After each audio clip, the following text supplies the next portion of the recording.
দিকে তাকালেন। এরপর পিছনে অনেকগুলো হিংস্র জন্তু দেখতে পেলেন যারা তার দিকে ধেয়ে আসছে।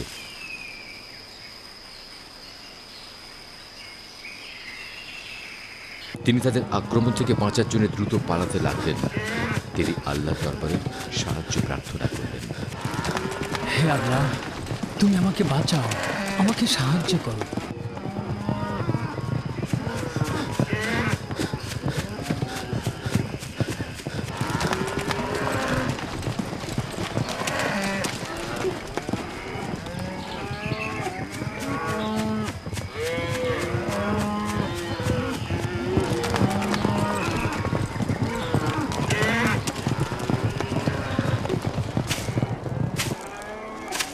আল্লাহ তার দোয়া কবুল করলেন।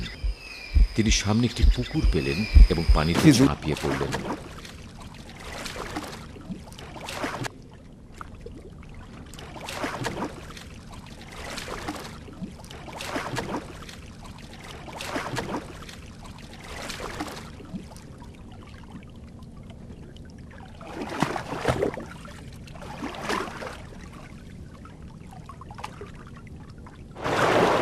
আল্লাহর অনুগ্রহে স্থলভূমিতে উত্তীর্ণ হতে পেরে তিনি আল্লাহর শুকরিয়া আদায় করলেন।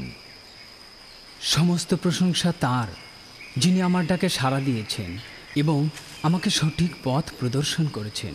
তিনি হেদায়েত দান না করলে আমরা হেদায়েত পেতাম না। হাবিল তার ভাইয়ের কাছে ফিরে আসতে দেরি করল। সে তার জন্য দীর্ঘ অপেক্ষা করছিল। রাতের পর রাত গড়াচ্ছে, কিন্তু হাবিল ফিরে আসছে না। হাবিলের দিনগুলো নানা ঘটনায় পরিপূর্ণ ছিল। কাবিল হাবিলের সাক্ষাতের প্রহর গুনছে। আদম আলাইহিসসালামের স্বীয় পুত্র হাবিল ও কাবিলকে পরস্পর সাহায্য করার জন্য ওসিয়ত করেন, কিন্তু কাবিল হাবিলের প্রতি শত্রুতা পোষণ করত। আদম আলাইহিসসালাম হাবিলের জন্য সুন্দরী পাত্রী নির্বাচন করলেন, কেননা সে তার অনুগামী ছিল ও সকল সমস্যার মোকাবেলা করার সক্ষমতা রাখত। কাবিল হাবিলের নির্বাচিত যুবতীকে বিবাহ করতে আগ্রহী ছিল, তাই সে তার প্রতি শত্রুতা পোষণ করত। বহু কষ্টে হাবিল তার ভাই কাবিলের কাছে পৌঁছল। কি ব্যাপার, এত দেরি করে ফিরলে? শিকার কোথায়? আসসালামু আলাইকুম। শিকারের কথা ভুলে গিয়ে আমাদের বিষয়টা চিন্তা করো। কি বলছো তুমি? তুমি একটা ভীতু কাপুরুষ। আমাদের উচিত হবে পরস্পর দয়াশীল হওয়া। যারা দয়ালু হয় আল্লাহ তাদের প্রতি দয়া করেন। শিকারের আবার দয়া? সব কিছুতেই দয়া হয়। তুমি আমার কাছে পালিয়ে মুক্তি পাবে না। তোমার দুর্বল মন আর মিষ্টি কথা দিয়ে বাঁচতে পারবে না। আমি তোমার উপর রাগান্বিত। না না, এমন করা ঠিক হবে না। জানোই তো আমাদের পিতা পরস্পরকে ভালোবাসা আর সহযোগিতার জন্য ওসিয়ত করেছেন। তুমি নিজেকে নসিহত করো, আমাকে পিতার ওসিয়তগুলো স্মরণ করিয়ে দিও না। তুমি তোমার পথেই থাকো। কি শুনছো? হে কাবিল, আমরা কি পরস্পর ভ্রাতৃত্বের বন্ধনে আবদ্ধ নই? আমাদের উচিত উভয়ের মমতার বন্ধনে আবদ্ধ হওয়া। আমি অবশ্য পিতার নসিহতগুলোকে স্মরণ করি, তবে আমি তোমার উপর ক্ষুব্ধ। তুমি আমার চিন্তা চেতনায় আধিপত্য বিস্তার করো না, আর অত ভালো হতে চেও না। আমরা এক পিতামাতার সন্তান, দুই ভাই। আল্লাহ আমাদের পিতাকে তার সন্তুষ্টি অনুযায়ী কাজ করার ফরমান দিয়েছেন। তুমি তোমার নিজের কথা বলো, আমি তোমার চিন্তা চেতনা আর কথার সাথে এক হতে পারবো না। আমার বক্তব্য তো ভালোবাসা ও প্রীতির। আল্লাহ তাআলা আমাদের পিতা আদম আলাইহিস সালামকে জানিয়ে দিয়েছেন ভালো কথা পুণ্যস্বরূপ। তুমি নিজ পথে চলো, আমি তোমাকে আমার উপর আধিপত্য বিস্তার করতে দেব না। না না, আমি আধিপত্য বিস্তার করতে চাই না, তবে তোমার হিংসাত্মক কথায় অবাক হচ্ছে। অবাক হবার কিচ্ছু নেই, এটা আমার স্বভাবজাত বিষয়। আমি তোমার মতো না। না, দু ভাইয়ের মধ্যে এমন সম্পর্ক হতে পারে না। এটা কিছু শব্দ?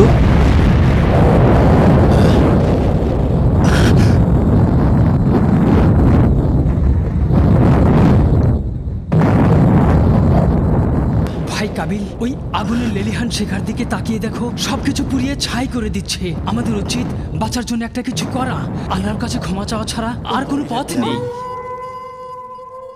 বিসমিল্লাহির রহমানির রহিম। তুমি যখন দৃঢ় সংকল্প করো তখন আল্লাহর উপর ভরসা করো। হাবিল আল্লাহর কাছে প্রার্থনা করল, হে আল্লাহ, আমাদেরকে জাহান্নাম থেকে মুক্তি দাও এবং এমন কাজ থেকে বিরত রাখো যা আমাদেরকে জাহান্নামের নিকট নিয়ে যায়। কাবিল হাবিলের কোনো কথায় ভ্রুক্ষেপ করছিল না। ভালোবাসা ও সম্প্রীতির উত্তম পন্থা হচ্ছে ক্ষমা ও উদারতা। এই পন্থা বন্ধু ও ভাইদের মধ্যে সৃষ্ট সকল শয়তানি ষড়যন্ত্রকে নস্যাৎ করে দেয়। হাবিল নিজ কাজে ফিরে যায় এবং চিন্তামগ্ন হয়ে নিজ ভাইকে সন্তুষ্ট করার জন্য প্রচেষ্টা করে।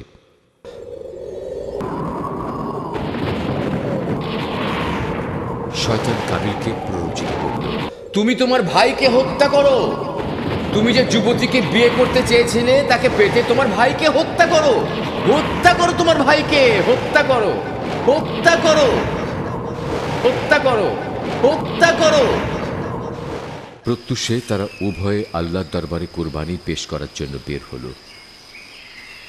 بسم الله الرحمن الرحيم واتلوا عليهم نبأ ابني آدم بالحق إذ قربا قربانا صدق الله العظيم।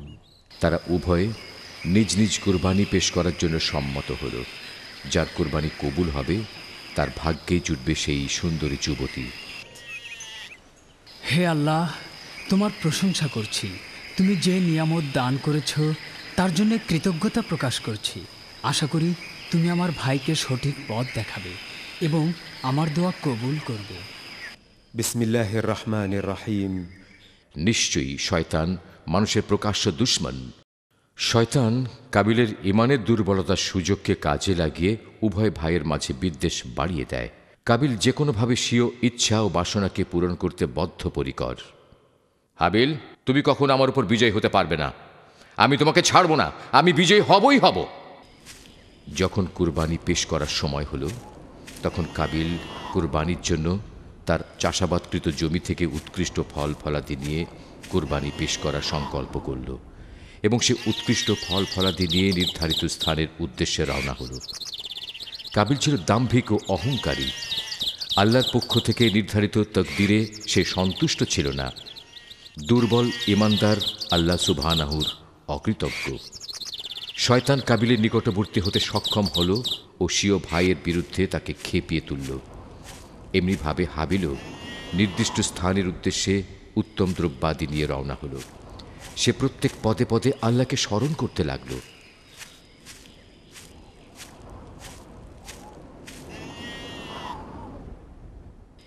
যখন তিনি নির্ধারিত স্থানে পৌঁছলেন তখন জানতে পারলেন তার ভাই ইতিপূর্বে কোরবানি পেশ করেছে। তিনি কোরবানির জন্য নিয়ে যাওয়া দ্রব্যাদি যথাস্থানে রেখে আসমানের দিকে বিনয়ের সাথে হাত উঠিয়ে দোয়া করলেন, হে আল্লাহ, আমার জন্য যা ভালো মনে করেন তাই নির্বাচন করুন।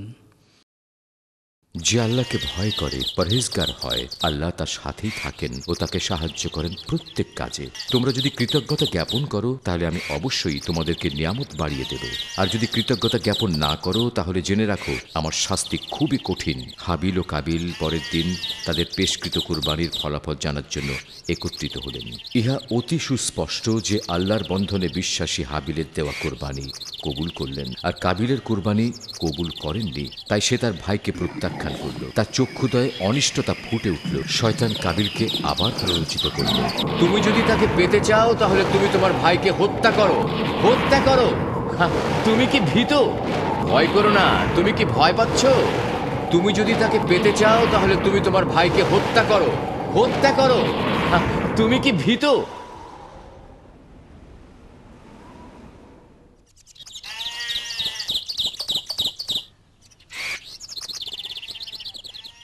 কাবিল শয়তানের প্ররোচনায় সাড়া দিল।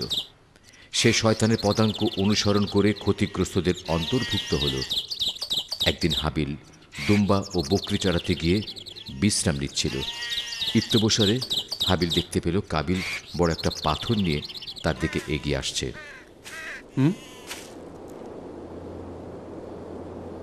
ভাই কাবিল, তুমি কেমন আছো? আমি কি তোমাকে কোনো সাহায্য করতে পারি? তুমি কেন পাথর বহন করছো? আমি তোমাকে হত্যা করব। কেন?